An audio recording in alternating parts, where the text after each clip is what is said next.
Now, our international affairs commentator, Douglas Herbert, is with me in the studio. Hi, Doug, to give all this into context. Now, Doug, Israel obviously doesn't appear to be letting up in its airstrikes against Hezbollah targets, continuing to go after the group's senior leaders, as we've just heard from Robert.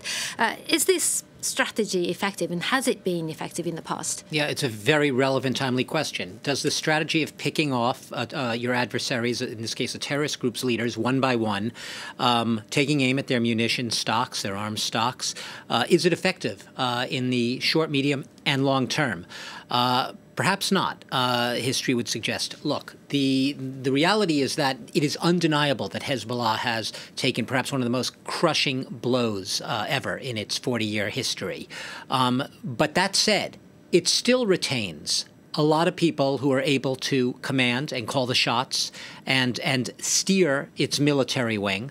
It still has a lot of precision-guided missiles, potentially very lethal if they are used in the right manner. It has a lot of long-range missiles. Its arsenal is still very much there, even as Israel takes aim at them.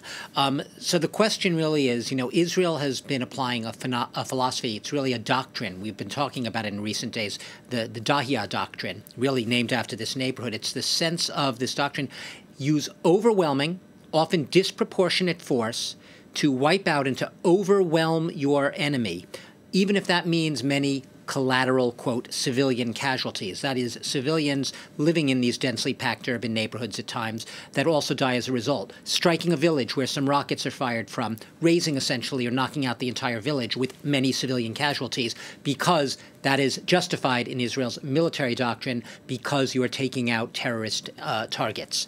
Look, in the past, we have had Hamas's leader, way back in 2004, killed in one of Hamas's founders, Yassin, killed in an Israeli airstrike.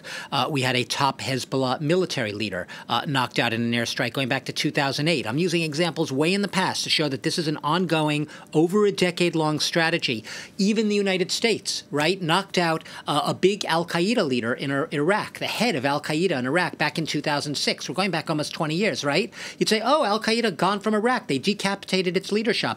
Not really. We know what happened. 7-8 years later, al-Qaeda all of a sudden, poof, transformed. It was ISIS. ISIS took over much of Iraq. There was devastating wars, yes, U.S.-backed wars to then wipe them out over multi-year war, but they built a capital around Mosul in Iraq. We all remember the devastation, the tragedy. So it is an outstanding question. Is this an effective strategy? You will have the military people, a lot of them hawks, some even not so hawkish, saying disproportionate force, overwhelming strategy. This is the only way to do it. Others say you are actually shooting yourself in the foot in the long term, because these groups are savvy enough and wily enough to appoint new leaders and to reconstitute themselves with redoubled determination against their adversary, in this case Israel. So it very much remains a big question there. Absolutely. Now, all this intense military campaign, of course, is instilling fear in the civilian population in Lebanon, Lebanon, which is already reeling from an economic and political crisis with a weak government. Its society is divided along sectarian lines. Could this conflict bring the fragile nation, together? Could it? Yes, it could. And that is obviously the hopes of across a lot of the Lebanese political spectrum right now. But the odds are maybe against it right now because, as you said, reeling might even be putting it mildly. Lebanon has just been taking one hit after another. Its economy has been in free fall. It's still suffering the after effects of that massive port explosion in 2020 attributed to government mismanagement.